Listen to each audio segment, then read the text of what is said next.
All right, guys. So a couple weeks ago, we did system of equations by graphing, and we were putting the two equations on a graph, and we were essentially just looking at where do these two lines intersect, or do they intersect at all? Remember, there was those special cases where they were parallel and they didn't intersect, and there was no solutions, or they actually ended up right on top of each other, and I had infinite solutions. Well, you don't always have a graph available. So graphing is not always going to be your best method. So this is going to be method number 2 called substitution. What I have on the left here, this is a really basic version of substitution. So you're going to have a couple examples in your assignment. On the right is a little bit more moderate, and then in the next video I'm going to do some more advanced ones. So the premise of it, it's called substitution. So essentially what you're doing is you're going to substitute something from one equation into the other equation. So the goal here, if I'm looking on this left side, what I see is it's telling me what y is equal to. Y is equal to 9. And this equation has a y in it as well. So that y has to be equal to 9. Now, yes, these y's are in different equations, but these y's would represent the same thing.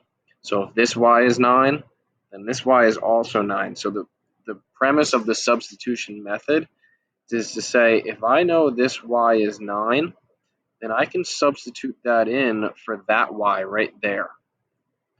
And so I can rewrite this top equation. It's not going to be y equals x minus 6. I'm going to replace y with 9 equals x minus 6. And now this is an easy equation to solve. All I have to do is add 6 on both sides.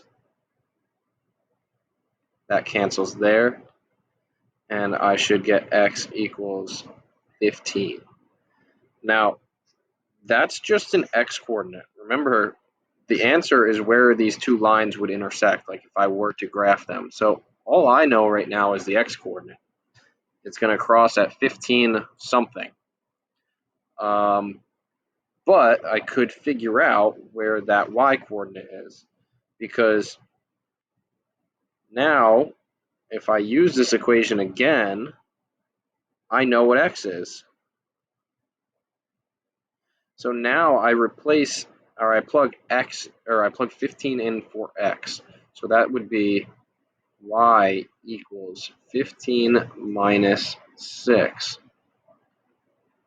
which is just 9. If you want to see it on a graph, let me look here. So my equations are y equals x minus 6. On a graph, that's going to look like this. Zoom out. And my other equation was y equals 9. So they intersect right there, which is the point 15, 9, which is what we got. So if you have a graph, great.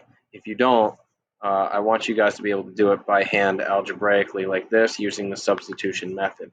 So to sum it up, I took information from this bottom equation. The bottom equation told me y was 9. So I plugged that in to my other equation and solved for x. So I knew part of my answer was that x was 15. The x coordinate was 15. But to get the y coordinate, I had to go back and now plug 15 in for x and solve for y.